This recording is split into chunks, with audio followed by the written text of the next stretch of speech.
गीत गोविंद मधुर रस का काव्य है, ग्रंथ है। अष्टपदी अभ्यास करे ही बुद्धि बढ़ावे, श्री राधा रमण प्रसन्न सुनन निश्चय तह आवे। नाभाजी कहते हैं जहां गीत गोविंद का गायन होगा ठाकुर जी निश्चय ही वहां आकर के उसका श्रवण करेंगे। श्रृंगार रस का ग्रंथ है, लेकिन वह श्रृंगार किसी प्राकृत नायक नायिका का श्रृंगार नहीं, श्री राधा माधव का श्रृंगार है। इसलिए आज भी उसका कितना आदर है।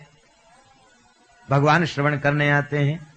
श्री जयदेव महाप्रभु ने तो कहा है, साध्वी माध्वीक चिंता, साध्वी माध्वीक चिंता न भवति भवतः शर्करे कर्कशासी, द्राक्षे द्रक्ष्यन्ति के त्वाम अमृतमृतमसि क्षीर नीरम रसस्ते, मा क्रंद क्रंद कांता धर धरणि तलम गच्छ यच्छन्ति भावम याव श्रृंगार जयदेवस्य विश्वगवचांसि।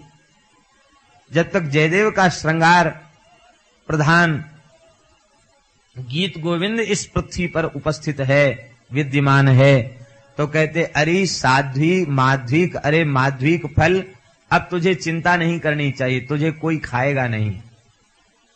इस रस के आगे तू भी फीका है। न भवति भवता सरकरे कर्कशासी, अरे शक्कर अब तू अपने गुमान में भरी थी कि हमारे बिना कोई मिठाई नहीं बनती, हमारे बिना स्वाद नहीं आता।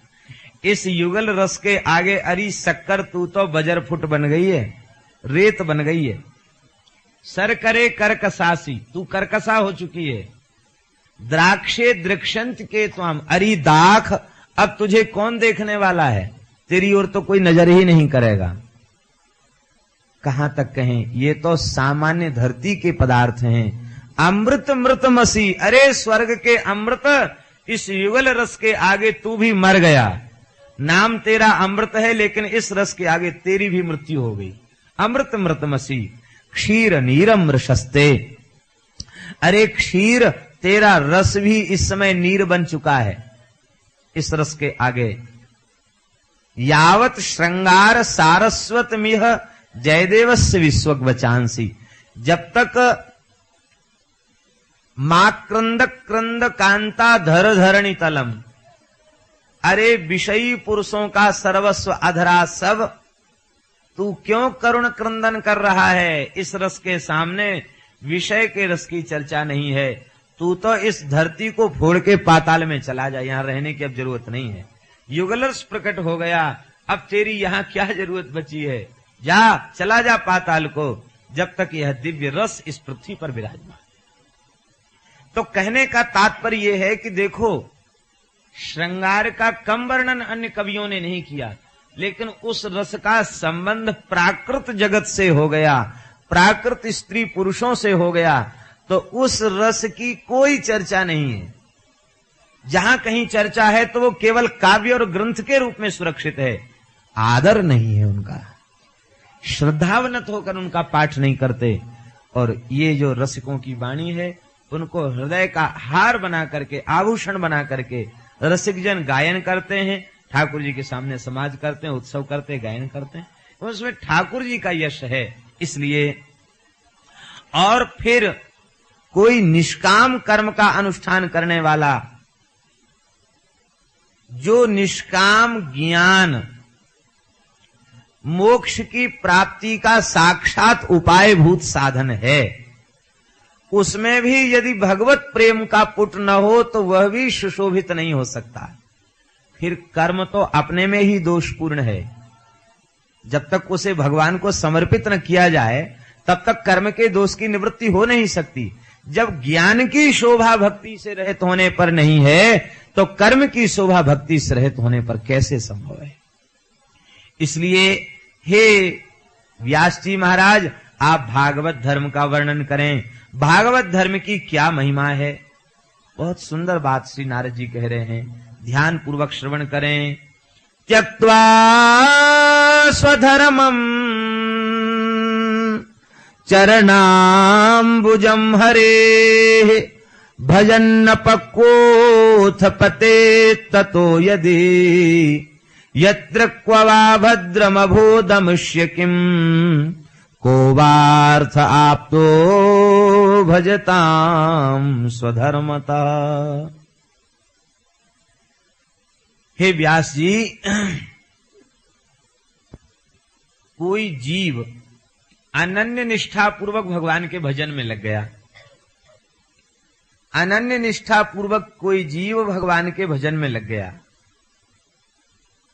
और निष्ठा पूर्वक भजन करने के कारण उसके द्वारा आचरित धर्म में सफलता आ गई, शिथिलता आ गई, स्वधर्म पालन में शिथिलता आ गई। वर्ण धर्म आश्रम धर्म शिथिल हो गया, भजन बढ़ गया और वर्णाश्रम धर्म शिथिल हो गया। शिथिल हो गया मतलब धीरे धीरे छूट गया, उससे उपरति आ गई और केवल अनन्य निष्ठा पूर्वक भगवान के भजन में लग गया। और भजन में लगने के बाद भी उसे लक्ष्य की प्राप्ति मान लो किसी कारणवश नहीं भई। शरीर का क्या ठिकाना कब छूट जाए, बीच में ही शरीर नष्ट हो गया तो भी व्यास जी उस भागवत धर्माश्रयी का पतन नहीं हो सकता। जितना भजन उसने इस शरीर से किया है वह दूसरे जन्म में मैं ब्याज के मिल जाएगा। वो ब्याज भी बनिया वाली ब्याज नहीं है, ये तो भगवान का दरबार तो अधाधुंध दरबार है।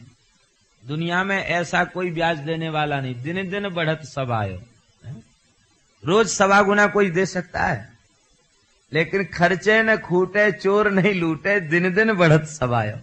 प्रतिदिन 1.25 गुना बढ़ जाता भगवान के यहाँ, इतना उदार दरबार है। तो अब जब दूसरा जन्म होगा तो दूसरा जन्म होने के पश्चात जो कुछ भजन किया है वह मय ब्याज के वहां मिल जाएगा। भक्ति बीज पलटे नहीं जो जुग जाहि अनंत, ऊंच नीच कुल उपजय होए संत को संत। ये भगवान के भजन की महिमा। स्वधर्म पालन में शिथिलता आ गई, लेकिन यदि भजन में दृढ़ता है और स्वधर्म पालन शिथिल पड़ गया और बीच में ही लक्ष्य की प्राप्ति के पहले ही देह नष्ट हो गया, शरीर पूरा हो गया, तो भी उस भक्त का अनिष्ट नहीं हुआ, उसे भगवान की प्राप्ति अवश्य होगी। लेकिन यदि किसी ने भागवत धर्म का पालन नहीं किया और स्वधर्म निष्ठा का भी निष्ठा पूर्वक पालन नहीं कर सका तो उस बेचारे के हाथ क्या लगा, उसके हाथ कुछ नहीं लगा। मान लो उसने स्वधर्म का पालन किया और लक्ष्य भोगों को बना करके रखा, तो उसके स्वधर्म पालन का क्या फल उससे मिला? स्वर्गादि लोक ही तो मिले, और स्वर्गो स्वल्प अंत दुखदायी, अंत में दुख मिला। धर्म का फल और अधर्म का फल, कहने में धर्म और अधर्म दो हैं, दोनों का फल एक हो गया। आप लोग कहेंगे एक कैसे हो गया? अधर्म का फल है नरक, लेकिन नरक भोगने के बाद कभी न कभी तो धरती पे आएगा, पृथ्वी पर जन्म लेगा, और पुण्य भोगने के बाद भी धरती पर उत्पन्न हुआ। तो जो धर्म करके व्यक्ति जहां पहुंचा था लौट करके फिर वहीं आ गया, अधर्म करके जहां पहुंचा था घूम फिर के फिर वहीं आ गया। तो जहां से धर्मात्मा चला, जहां से पापात्मा चले, दोनों घूम फिर के वहीं आ गए। तो उससे उसे क्या लाभ हुआ? इसलिए लोक धर्म का त्याग करके भागवत धर्म का आश्रय लो। भागवत धर्माश्रयी का कभी पतन नहीं होता, क्योंकि पतन इसलिए नहीं होता कि उसका आश्रय बड़ा मजबूत है। अन्य साधनों को करने वाले का आश्रय मजबूत नहीं है, शिथिल है, और भागवत धर्माश्रयी का संपूर्ण आश्रय भगवान है। भगवान शिथिल आश्रय नहीं है, भगवान दृढ़ आश्रय हैं। धरती पर कोई चले और चलते चलते गिर जाए तो क्या चंद्रमा का सहारा लेके लेगा? नहीं। भूमि एवावलंबनम, भूमि ही उसका अवलंबन है। ऐसे ही भागवत धर्म के आश्रयों का अवलंबन भगवान ही हैं। यदि कथनचित इस चिकने मार्ग पर फिसल कर गिर भी गए तो कहाँ गिरेंगे? भगवान के चरण कमलों में ही गिरेंगे, अन्यत्र कहीं नहीं गिरेंगे। यहां पतन है ही नहीं, न स्खलित न पतेदिह, न तो यहां स्खलन है और न यहां पतन है। एक क्षण के लिए जो स्खलन और पतन है वो किस लिए है? कहते वो और तीव्र गति से भगवान की ओर चलने के लिए है।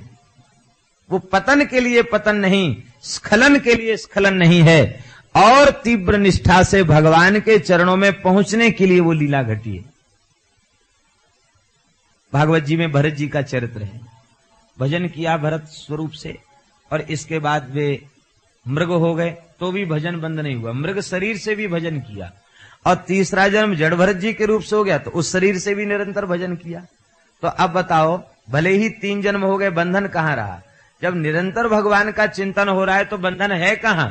बंधन और मोक्ष का स्वरूप क्या है? मुक्ति ही कावा विषयाद विरक्ति ही बद्धो ही कोयो विषयानुरागी। प्रश्नोत्तरी में शंकराचार्य जी ने कहा है बद्ध कौन है? कहते जिसका विषयों में अनुराग है वो बधा हुआ है। भजन में जिसका अनुराग है, भगवान में जिसका अनुराग है वो मुक्त है। बोलो भक्तवत्सल भगवान की। तो हे व्यास जी, भागवत धर्म की ऐसी महिमा है। मैं पहले उपवरहण नाम का गंधर्व था। भागवत धर्म की महिमा से रहित होने के कारण ब्रह्मलोक में पहुंचकर भी हमारा पतन हो गया। वहां की अप्सराओं में मन लग गया, ऋषियों ने शाप दे दिया, हमको नीचे आना पड़ा। ते पाय सुर दुर्लभ पदादपि परत हम देखत हरि। ब्रह्मलोक तक जाकर हमको नीचे आना पड़ा। हमारा जन्म दासी पुत्र के रूप में हो गया। ब्रह्मवैवर्त पुराण में ऐसा लिखा है कि द्रुमिल नाम के गोप के घर में कन्नौज शहर में श्री नारद जी का जन्म हुआ। कान्यकुब्ज देश में, जिसको वर्तमान समय में कन्नौज कहते हैं, कान्यकुब्ज में श्री नारद जी का द्रुमिल नाम के गोप के ग्वाला के घर में नारद जी का जन्म हुआ। आपके पिता की असमय में मृत्यु हो गई। ब्रह्मवैवर्त का एक श्लोक है, ददाति नारम ज्ञानम च बालकेभ्यश्च बालकः जाति स्मरो महायोगी तेनायम नारदाभिधा। ब्राह्मणों ने आपका नामकरण नारद किया है और कहा ये जाति स्मर महायोगी होगा, इसलिए यह नारद नाम से प्रसिद्ध होगा। असमय में पिता की मृत्यु हो गई और मेरी माता ने अपने निर्वाह के लिए एक ब्राह्मण के घर में गऊ की सेवा, चौका बर्तन की सेवा स्वीकार कर ली। ब्राह्मण बड़े दयावान थे, संत सेवी थे, संतों की मंडलियां उनके यहाँ आती रहती थी, वे संतों की सेवा करते थे और वे बड़े प्रेम से हमारी माता का पालन पोषण करने लगे। एक समय की बात है, कुछ ऋषि मुनि महात्मा ब्राह्मण के यहाँ पधारे और ब्राह्मण ने चातुर्मास्य के लिए उनको आग्रह पूर्वक रोक लिया। वे ब्राह्मण सपरिवार उन ऋषियों की सेवा करने लगे। मैं बालक था, लेकिन फिर भी संतों की कृपा हमारे ऊपर हो गई। उन ब्राह्मण देवता ने हमको संतों की सेवा में लगा दिया। ते मय्य पेताखिल चापलेर्भके दान्ते धृत क्रीडन केनुवर्तने चक्रुः कृपाम यद्यपि तुल्य दर्शना शुश्रूषमाणे मुनयोल्पभाषिणी। इस श्लोक में नारद जी ने 4 लक्षण बताए हैं और इन 4 लक्षणों के कारण संतों की कृपा हमारे ऊपर हो गई। एक विशेषण है, यद्यपि तुल्य दर्शना, यद्यपि संत तुल्यदर्शी होते हैं, उनकी दृष्टि में भेद नहीं होता। एक परमात्मा समान रूप से सब में विराजमान है, इस सिद्धांत पर पहुंचे हुए महात्मा होते हैं। उनमें भेद दर्शन नहीं होता। सोने में मिट्टी में भेद नहीं करते, राजा और रंक में भेद नहीं करते। अभेददर्शी महात्माओं ने भी हमारे ऊपर कृपा की। इसका तात्पर्य क्या है कि वस्तुतः संत भेद दृष्टि वाले नहीं होते, लेकिन उनकी कृपा पात्र में प्रकाशित हो जाती है। सूर्य की किरण उसकी कोई शिकायत करे कि सूरज की किरण ने भेदभाव का व्यवहार किया जो कि सर्वथा अनुचित है, तो यह अज्ञान है कि नहीं? सूरज की किरण हीरे के ऊपर पड़ी तो खूब चमकने लग गई, कोयले के ऊपर पड़ी तो नहीं चमकी। अब कोयला कहे कि किरण ने हमारे साथ भेद किया, तो ये बात सही है? सही नहीं है। उस हीरे में चमकने की योग्यता है, इसलिए किरण पड़ी तो वो चमकने लग गया, और उस कोयले में चमकने की योग्यता नहीं है, इसलिए वो नहीं चमका। तो इसमें सूरज का क्या दोष? सूरज की किरण का क्या दोष? हम लोग अपनी पात्रता का विचार करते नहीं, सत्पुरुषों में दोष देखने लग जाते। देखो उसके ऊपर ज्यादा कृपा, हमारे ऊपर कृपा कम है। भगवान के भक्त की, संत की, महापुरुष की सबके ऊपर कृपा होती है, लेकिन कृपा किसमें प्रकाशित होती है? तो 4 लक्षण बता रहे हैं हम लोगों के समझने के लिए। बहुत अच्छी बात श्री नारद जी बता रहे हैं। कहते साधक में 4 लक्षण होंगे तो संत की कृपा, महत्पुरुष की कृपा प्राप्त करके वो निहाल हो जाएगा। ये 4 लक्षण कौन कौन है? सबसे पहला लक्षण नारद जी कहते हैं चंचलता का अभाव। गंभीर जो होगा उसी में तो कुछ टिकेगा, जो गहरा होगा उसी में टिकेगा, जो उथला है उसमें क्या टिकेगा? तो बालक होते हुए भी मेरे भीतर चंचलता का अभाव था। ते मय्य पेता खिल चापलेर भके, चंचलता का नितांत अभाव। और दूसरा लक्षण क्या? जितेंद्रियता। दांत, दांत माने जितेंद्रियता। जो जितेंद्रिय नहीं होते, अजितेंद्रिय होते हैं, वे भी कृपा को पचा नहीं पाते, कृपा उनकी व्यर्थ चली जाती है। वे ज्ञान को, भक्ति को, प्रेम को अपने भीतर टिका नहीं पाते हैं, अजितेंद्रिय पुरुष। तो दूसरा लक्षण में जितेंद्रिय था, पहला लक्षण चंचलता का अभाव, दूसरा लक्षण में जितेंद्रिय था, और तीसरा लक्षण क्या? अनुवर्तनी। उनकी आज्ञा के अनुसार व्यवहार करता था, आचरण करता था। हम लोग संतों की आज्ञा के अनुरूप अपने जीवन को नहीं बना पाते, केवल उनकी जय जयकार करके, हाथ जोड़ करके ही समझ लेते हैं कि बस हो गया। उनके सिद्धांत, उनके उपदेश, उनकी वाणी के अनुरूप हम अपना जीवन नहीं बना पाते। नारद जी कहते तीसरा लक्षण हमारे भीतर यह था कि मैं संतों के वचनों के अनुरूप व्यवहार करने का प्रयत्न करता था। ये तीसरा लक्षण है। और चौथा लक्षण क्या? अल्प भाषणी। ये सबसे जोरदार लक्षण है। बहुत बोलने वाले लोग भी भगवान की कृपा को टिका नहीं पाते। बहुत बोलने वाला का तात्पर्य ये मत समझना कि कहें कि कई लोग तो 6 घंटे 8 घंटे बोलते हैं, तो वो बोलना, तो अब ये बहुत बोलना, ये दोष नहीं है। भगवत चरित्र कहा जाए, भागवत चरित्र कहा जाए, सत्संग की बात कही जाए, तो बोलने में दोष नहीं है। लेकिन ऐसे ही व्यर्थ में कुछ न कुछ बोलने की आदत जिनको पड़ी रहती है, वे बहुत बोलने वाले लोग, वे सत्पुरुषों की अवज्ञा कर बैठते हैं। इसलिए जितना अति आवश्यक हो उतनी वार्तालाप गुरुजनों से करे, महापुरुषों से करे। नहीं तो ज्यादा बोलेगा तो वे तो अतिशय सरल हैं, और हम उनकी सरलता को आंक नहीं पाए और हम बोलने लग गए, तो बोलते बोलते कई बार ये होगा कि हम उनका तिरस्कार करने लग जाएंगे। श्रद्धा पूर्वक, सेवा पूर्वक जो आध्यात्मिक संपत्ति हमने संजोई थी, वो तनिक सी असावधानी में गंवा दिया। उनको उत्तर प्रत्युत्तर करके, उनकी आज्ञा की अवहेलना करके, उनकी अवज्ञा करके, और ज्यादा बोलने वालों में अवज्ञा हो ही जाती कभी न कभी। जो ज्यादा बोलेगा वो अवज्ञा जरूर, भगवान की अवज्ञा कर देगा, संत की अवज्ञा कर देगा, महापुरुषों की अवज्ञा कर देगा। तो नारद जी कहते इन चार लक्षण जो हमारे भीतर आ गए, बस इसके कारण रीझ गए। ये 4 लक्षण हम सबके भीतर आ जाएं तो निश्चित ही संत की कृपा प्राप्त करके हम कृतकृत्य हो जाएंगे, कृतार्थ हो जाएंगे। उन संतों की आज्ञा दिया और उनके शीत प्रसाद और चरणामृत का सेवन करके हमारे तत् अपास्त किलविषः, मेरे सारे पाप दोष निवृत्त हो गए। यहां एक विवेक है, वो विवेक ये है कि वस्तुतः जूठा खाना शास्त्र में वर्जित है, जूठा नहीं खाना चाहिए। यात यामम गतरसम पूति परिषितम चयत।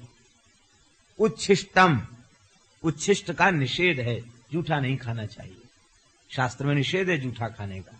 लेकिन यहां नारद जी स्पष्ट करें उच्छिष्ट लेपान अनुमोदितो द्विजैहि। इसका तात्पर्य क्या है कि जूठा खाना नहीं चाहिए, यह भी शास्त्र का निर्देश है, लेकिन इसमें एक विवेक है। जूठा क्यों नहीं खाना चाहिए? इसलिए नहीं खाना चाहिए कि जिस व्यक्ति का जूठा हम खा रहे हैं पता नहीं उसके कैसे संस्कार हैं, और उसके संस्कार हमारे भीतर यदि संक्रमित हो गए तो अनर्थ हो जाएगा, हमारा आध्यात्मिक पतन हो जाएगा, चित्त अशुद्ध हो जाएगा जिस तिसके जूठन खाने से। और संत के शीत की महिमा का वर्णन कर रहे हैं। उच्छिष्ट लेपान अनुमोदितो द्विजैहि, अनुमोदितो द्विजैहि, ब्राह्मणों ने अनुमोदन किया, ऋषियों ने अनुमोदन किया, और मैं उनके शीत का सेवन करने लग गया तो मेरे अंतःकरण की शुद्धि हो गई, क्योंकि उन संतों के सर्वथा विशुद्ध चित्त थे। तो विशुद्ध चित्त संतों का प्रसाद लेने से हमारे भी चित्त की शुद्धि हो गई। और तद्धर्म एवात्म रुचि प्रजायते, जब रुचि उत्पन्न हो गई तो भागवत धर्म में हमारी रुचि उत्पन्न हो गई।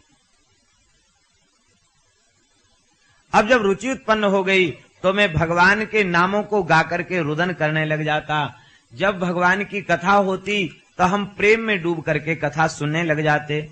महात्मा हमारे भीतर प्रेम का उदय देखकर प्रसन्न हो जाते, और उन्होंने हमें भगवान का नाम सुना दिया। ओम नमो भगवते तुभ्यम वासुदेवाय धीमहि प्रद्युम्नाय निरुद्धाय नमः संकर्षणाय च। इस चतुर्व्यूहात्मक मंत्र के भजन का उपदेश दे दिया और मैं भजन करने लग गया। महात्मा तो चातुर्मास्य करके चले गए। मुझे बहुत कष्ट हुआ, ये महात्मा हमें छोड़कर क्यों जा रहे हैं। महात्माओं ने आज्ञा दी थी कि माताजी की सेवा करो, माताजी भगवत धाम चली जाएं तो फिर मुक्त होकर के जंगल में जाकर भजन करना। भगवान ने कृपा किया, माता की मृत्यु हो गई, सर्प के काटने से माता की मृत्यु हो गई। नारद जी कहते हैं कि इसे भी मैंने भगवान की कृपा के रूप में देखा, और माता का संस्कार करके और मैं जंगल में चला गया। कई जंगलों को पार करता हुआ उत्तराखंड की ओर गया। वहां एक सरोवर के तट में स्नान करके बैठ करके पीपल वृक्ष की छाया में बैठ करके भजन करने लग गया। उस समय भगवान का मंगलमय स्वरूप हमारी दृष्टि के समक्ष प्रकट हो गया। नेत्रों के मेरे हृदय में भगवान का मंगलमय स्वरूप प्रकट हो गया। ध्यायतश्चरणाम भोजम भाव निर्जित चेतसा औत्कंठ्या श्रुकलाक्षस्य हृदयासीन्वे शनैर्हरि। भगवान हृदय में प्रकट हो गए, और जब भगवान प्रकट हो गए तो आनंद समुद्र में मैं डूब गया।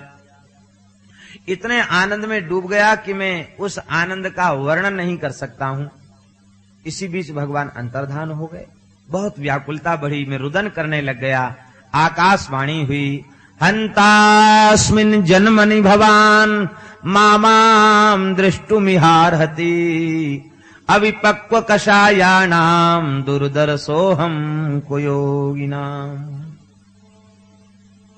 हे नारद जी, जो अविपक्व कषाय हैं, अधकचरे योगी हैं, जिनका ज्ञान वैराग्य भक्ति परिपक्व स्थिति में नहीं पहुंची है, ऐसे लोगों के लिए हम सर्वथा दुर्दर्श ही हैं। यह दर्शन तो केवल दर्शन की उत्कट अभिलाषा को जागृत कराने के लिए था।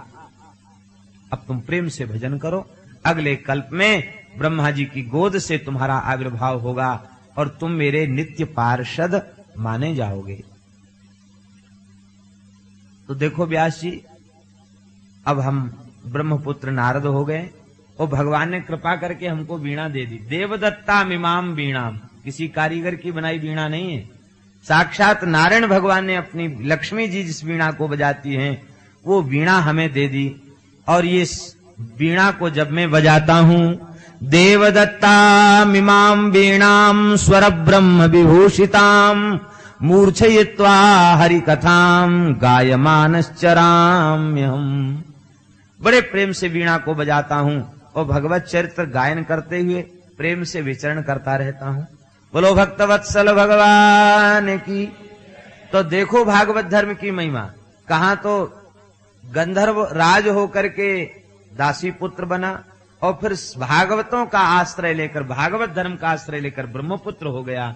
और आज भगवान की ऐसी कृपा है, ये भागवत धर्म की बड़ी भारी महिमा है। यहां एक बात बड़े ध्यान देने की है, नारद की कोटि के भक्त, जिनके बचपन से भक्ति के ऐसे प्रबल संस्कार, संतों की कृपा, और माता की मृत्यु के बाद भी भगवान की कृपा का अनुभव किया, सब कुछ छोड़ के जंगल में चले गए। उन नारद जी को भगवान ने कहा कि इस जन्म में इतना ही अनुभव होगा, अगले जन्म में तुम्हें मेरे रूप की, मेरे स्वरूप की प्राप्ति होगी। लेकिन कलयुग में किसी साधक को, भक्त को ठाकुर जी ने यह नहीं कहा कि इस जन्म में तुम हमारे दर्शन के अधिकारी नहीं हो, अगले जन्म में दर्शन होगा। किसी भक्त को नहीं कहा।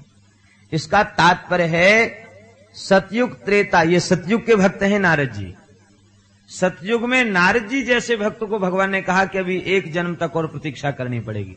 कलयुग में किसी जीव को ठाकुर जी ने ये नहीं कहा। क्यों? भगवान जानते हैं कि कलयुगी जीव की पात्रता का विचार करने लग जाए तो लाख जन्म में भी मेरी प्राप्ति का अधिकारी नहीं है। इसलिए इस जीव के ऊपर तो अपनी कृपा का भंडार खोलना ही पड़ेगा। तो और युगंते कमल नयन, कलयुग बहुत कृपा करी। इस युग में ठाकुर जी ने कृपा का भंडार खोल दिया। तनिक प्रीति करके कोई देखे, भगवान तुरंत अनुभव देने लग जाते हैं। जिन साधकों के चित्त की स्थिति अभी बहुत अच्छी नहीं भई है, लेकिन उनके हृदय में भी तनिक अनुराग है, तो उनको भी स्वप्न में, ध्यान में अनेक प्रकार के दर्शन और अनेक प्रकार के अनुभव उनके चित्त में होने लग जाते हैं। विचित्र विचित्र अनुभव उनको होने लग जाते हैं। ये इस युग में भगवान की कृपा है। यह युग भगवान की शरणागति के लिए, भगवान की कृपा के लिए यह युग अतिशय श्रेष्ठ युग है। भगवत प्राप्ति जितनी सरल इस कलिकाल में है, उतनी सरल भगवत प्राप्ति सतयुग में नहीं थी, त्रेता में नहीं थी, द्वापर में नहीं थी। जितनी सरल प्राप्ति भगवान की इस कलयुग में है।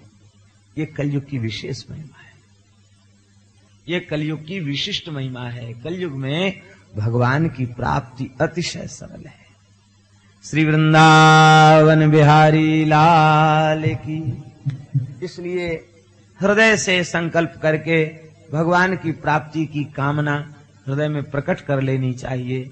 और बार बार यही निवेदन है, भगवत प्राप्ति की कामना अशुद्ध हृदय में प्रकट नहीं होती। भगवत प्राप्ति की कामना शुद्ध चित्त में प्रकट होती है, शुद्ध हृदय में प्रकट होती है। शुद्ध हृदय होता है निष्काम भाव से भजन करने से, भगवान के चरित्र का श्रवण करने से, सत्पुरुषों का आश्रय लेकर सत्संग करने से चित्त शुद्ध होता है। और शुद्ध चित्त में ही भगवान की प्राप्ति का संकल्प प्रकट होता है। बस संकल्प एक बार हो जाए, बस फिर भगवान की प्राप्ति में विलंब नहीं है। इस युग में भगवान की प्राप्ति अतिशय सरल है। जो लोग कहते कलयुग में भगवान की प्राप्ति संभव नहीं, उनको दूर से हाथ जोड़ लो, उनकी बात मत सुनो। उनके लिए भगवान दुर्लभ रहे आवेंगे। लेकिन जो इस युग की महिमा का आदर करके भजन में लगे हुए हैं, आज भी उन्हें भगवान की प्राप्ति होती है।